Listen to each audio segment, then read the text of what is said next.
I have Zhongli, but I pretty much never use him. I value shielders in my teams, and he's the strongest shielder in the game. I tend to build my teams around characters who I like, and he's definitely on that list, if a little outshone by my real favorites. Aesthetically, I think his design is gorgeous, and I enjoy both his backstory and his personality. There's very little reason for me to not use him fairly often, but instead he just sits on my shelf, drinking his tea and gathering dust. Let's talk about why that is, and how my experience might help you decide whether or not to pull for him, if you don't have him already. Before we get to all that, let's quickly cover what makes Zhongli so strong, then take a look at the 2 builds I've tried, just to show that I'm not missing out due to a bad build. The most important part of Zhongli's playstyle is his skill. When you tap his skill, it creates a pillar, which causes AoE geo damage and resonates with nearby geo constructs. More importantly though, if you hold his skill instead, it also creates a shield. This shield is particularly strong for a number of reasons. First, it has good scaling and is based on Zhongli's HP. Zhongli has one of the highest base HP stats in the game, so while other shielders do have higher scaling in some situations, Zhongli's high HP stat tends to result in a stronger shield overall. Second, it benefits from being a geo-elemental shield. Other elemental shields are 2.5 times as strong against their own element, but offer no extra benefits against other attacks. For example, Layla's shield is amazing when defending against cryo attacks, but doesn't provide as much protection against anything else. Geo is the exception to this rule. Geo shields provide a smaller 1.5 times strength boost against all attacks. This means Zhongli's shield is more general purpose than most other characters. Third, his Ascension passive increases the strength of his shield every time the shield gets hit, with up to 5 stacks, providing an increase of up to 25%. The effect of this passive is hard to measure, but combined with the other points, it makes it feel considerably more durable.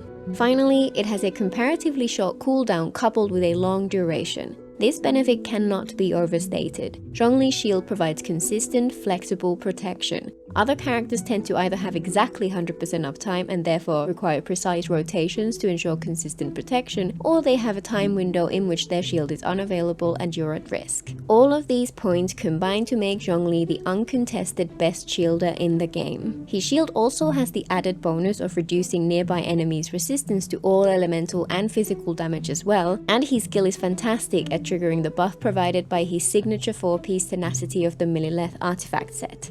A true shield bot build is pretty common for Zhongli. This build focuses on boosting his HP, pouring as much power into his shield as possible. I've only used this build a little, but my partner Zhongli is similar to how I approached this build when I try it out. His weapon for this build is the 3-star Black Tassel, which is a huge HP substat. His artifacts have HP main stats for Sans, Goblet and Circlet, plus further HP from the Flower and Feathers substats. He has the 4-piece Millilith set equipped, which provides a further 20% HP set bonus and increases the strength of his shield. This particular set gives him a total of just over 54,000 HP, and it's also worth noting that his skill is crowned. This Zhongli shield is practically impenetrable and can take on pretty much anything in the game. My personal build for Zhongli is slightly more unconventional, it's more of a combined shielder and sub DPS.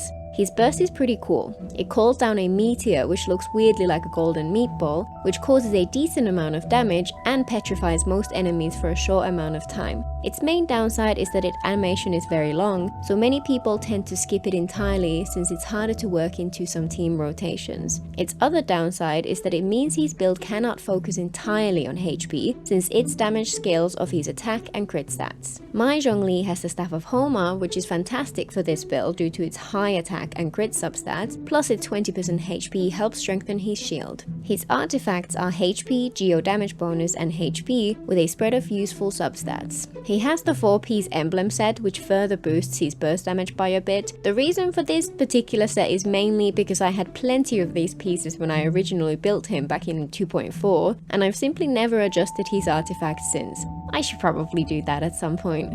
This build has a respectable 40,000 HP, so his shield remains more than strong enough in the vast majority of battles. His crit stats are also fairly solid, and as a result, his burst regularly hits well over 100k damage. Despite it being a little more mixed, I'm very happy with it in general, since it's a great balance between keeping most of his defensive utility while providing a decent amount of damage at the same time. So with that out of the way, let's dig into why I don't use him. And remember, I do value shielders, so it's not quite as black and white as you might assume. In a nutshell, I think it's due to my early game Genshin experience. One of the reasons I find it endlessly fascinating to help people new to Genshin figure things out is that everyone's experience is unique. At the very start, everything's more or less the same, but the moment they unlock wishing, everyone's path diverges wildly, with different characters and weapons changing pretty much every aspect of the game. Over time, as people's accounts mature, these paths tend to converge, since most people tend to pull for the characters who are the most powerful or useful. But even when someone has reached the point where they own practically the whole roster, people never quite approach the game the same way. I always feel like this is like a fingerprint left behind by each player's early game experience, forever nudging their preferences for playstyles and characters even when the effect which has caused it has long passed. My own journey started off a little rough. My early characters were quite skewed towards support and sub-DPS roles. For example, the first few that I got were Sarah, Xinyan, Beidou and Bennett. I signed up in time to get Aloy, but couldn't even start building her or Sarah until I unlocked Inazuma. I had no shielders aside from Noelle, no dedicated DPS at all since I didn't really like Kaya, and I struggled with some reactions due to lacking good element appliers. For example, Barbara was my only Hydro character for the first 6 months or so, and while I love her, she's not great as a Hydro applier outside of teams which use her as the driver. I also had very poor luck on the banners early on, reaching close to 90 pity before getting a 5-star each time. I lost my first 50-50 to Gigi towards the end of Kokomi's debut banner, and got Aquila Favonia as my first standard 5-star. Then it took over a month before I would see another shooting star turn gold. Gigi carried me for a long while though, since she's such a fantastic healer. So during that important stage of getting comfortable with Genshin's combat, I completely lacked any shielder aside from Noelle. To compensate for this, I learned how to dodge. Fights often lasted a while, and early game it's difficult to get your bursts available, so I held off using them whenever possible. As a result, the only way I could win tough battles was to slowly chip away at enemies' HP and rely on dash iframes to stay alive. By the time I got my first proper shielder, I had played enough that it had become second nature to try and dodge whenever I sensed an attack coming my way. And don't get me wrong here, I'm by no means one of those god level dodgers who can take down weekly bosses with just one character at 1 HP. But dodging when I sense an enemy attack coming is so hardwired into my DNA at this point that I still struggle to avoid breaking attack combos needlessly when I do have a solid shield to protect me. The way I look at it, there's two extremes of gameplay preference when it comes to shields. At one end, we have people who learn to rely on the shield completely and breeze through the game just acting as if enemies cannot touch them. At the other, we have people who spend countless hours perfecting their timing until they can beat an enemy without taking a single hit. I fall somewhere in between those extremes, but far closer to the latter. I dodge a large percentage of the time, but I'm far from perfect at it, and I have no interest in investing all the time it would take to get there. Instead, I prefer to rely on either a healer or someone with a medium strength shield. Why medium strength shield when I could be using Zhongli? Because the other shielders I have available tend to bring something else I want to the table too. The shielders I use the most are Layla, Thoma, Baizu, Kirara and Beidou, and each of them has their own unique advantages. Layla is a dedicated shielder with a shield almost as strong as Zhongli's, 100% uptime, and a very quick to cast skill which makes her feel very comfortable. She also applies Cryo, which is incredibly useful in many reaction team comps, and can provide half of the valuable Cryo Resonance buff. Thoma fulfills a similar role to Layla's, though his shield is a little more complex and is often misunderstood, but when used right, it's similarly powerful and inconvenient to use. He applies a good amount of Pyro, which again can be useful in many teams, and he can provide half of the Pyro Resonance buff, which is also highly valuable. Baizu fills multiple roles all at once, since he's an incredible healer, applies a lot of Dendro, and provides his very unique shield. His shield is far weaker than the others, but refreshes every couple of seconds. It's intended more to provide interruption resistance than true shielding. This actually makes him pretty perfect for my playstyle, and his combination of multiple key roles makes for some brilliant teams. Kirara is another dedicated shielder and is particularly useful in Bloom and Burgeon teams, where your on-field character is likely to be taking Dendro damage if unshielded. Her shield can also stack up on itself up to 3 times, and those stacks can be gained simply by bumping into enemies while in the hold mode of her skill. Beido's shield is unlocked by her first constellation, and while she's very much intended as a powerful sub-DPS with shielding as more of an afterthought, she's a viable defensive option if you don't rely on shields entirely. She also has an interesting parry mechanic on her skill, which can absorb damage and cast it back at nearby enemies.